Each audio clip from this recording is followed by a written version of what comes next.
berfirman, "Summa aurasnal kitabal ladzina stopaina min ibadina." Kemudian kami wariskan, kami ajarkan, kami titipkan Al-Quran ini, kata Allah, kepada 3 manusia yang mempelajari Al-Quran. Jadi manusia itu Pak, setelah belajar Al-Quran, dia mengamalkannya dalam 3 bentuk.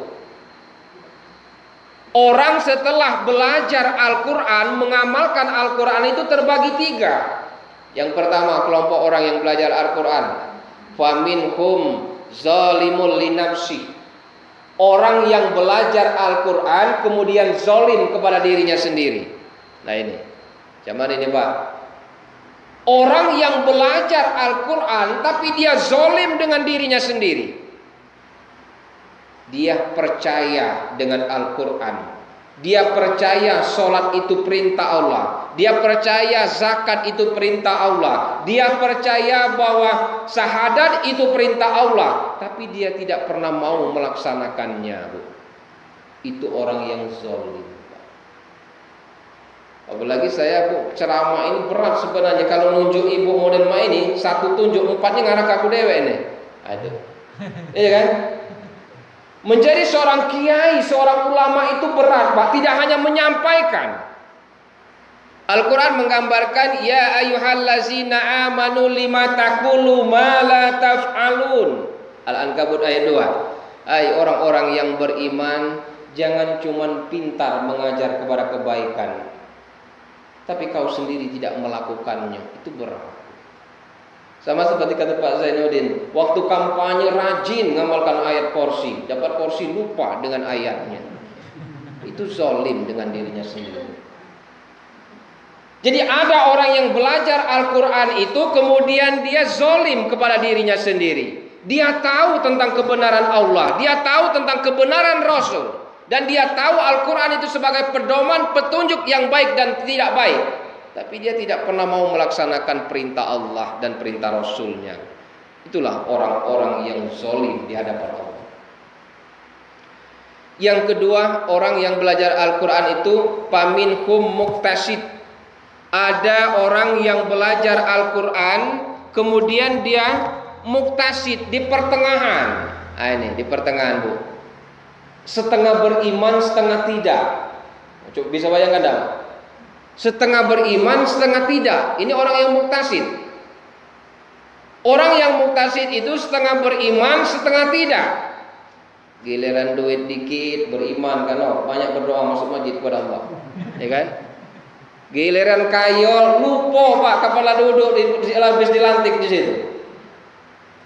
Itu orang muqtasid. Giliran dia menjadi orang yang susah, dia ingat kepada Allah. Giliran saat mencalonkan anggota sebagai anggota dewan, kebun digadaikan, rumah digadaikan, 1 kepala 100.000 rupiah. Itu di Palembang, Bu, di sini dah. Tak jauh beda maksudnya. Tak jauh beda. Begitu jadi dilantik lupa dengan ucapan tadi, Pak. Itu orang yang di pertengahan muqtasid. Setengah beriman, setengah tidak, orang yang seperti ini. Itu yang pertama. Yang kedua, orang muqtasid itu mencampur adukan dengan yang hak dan yang batil. Orang yang muqtasid itu yang baik diambil, yang tidak baik juga diambil, Pak. Diambil kalau. Padahal Al-Quran mengajarkan wala talbisul haqqa bil batil. Jangan dicampur yang baik dengan yang batil. Air dan minyak tidak akan pernah bercampur sepanjang hidup ini. Tidak kan, Om? Air dan minyak dimakan motor mogok, Pak. Diminum manusia mabok. Jadi kebaikan dan keburukan itu tidak akan pernah bisa bercampur. Ini orang-orang yang muqtasid di pertengahan. Dia mencampur adukan dengan yang hak dan mencampur adukan dengan yang baik dan tidak baik. Itu orang yang muqtasid. Nah, kemudian ada orang yang belajar Al-Quran itu sabiqun bil khairati biiznillah. Ada orang-orang yang belajar Al-Quran itu kemudian mengajarkan dan mengamalkan. berlomba-lomba mencari ridho Allah, Pak. Nah, ini saya ajarkan sedikit. Ciri orang yang mendapatkan pilihan atau ciri manusia yang dipilih oleh Allah tentang menerima Al-Quran. Pertama, kita itu Bu, kalau membaca Al-Quran, jiwa kita membias, menjadi tenang, menjadi tentram. Gitu kan? Orang yang membaca Al-Quran itu menjadi tentram dan tenang. Bu, bisa baca Quran? Bisa? Bisa ya? Kalau tidak bisa baca Quran, mendengar orang yang baca Quran, Pak. Masih bisa mendengar, Bu? Masih. Kalau tidak bisa membaca Al-Quran, tidak juga bisa mendengar orang yang membaca Al-Quran, Ibu tinggal menerima kiriman saja orang yang baca Quran.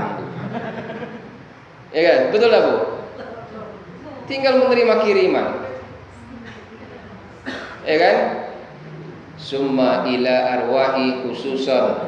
Nah, ada si A binti si A. Al-Fatihah. Nah, itu cukup. Aduh. Jadi ciri orang yang mendapat hidayah Allah itu dia gemar membaca Al-Quran.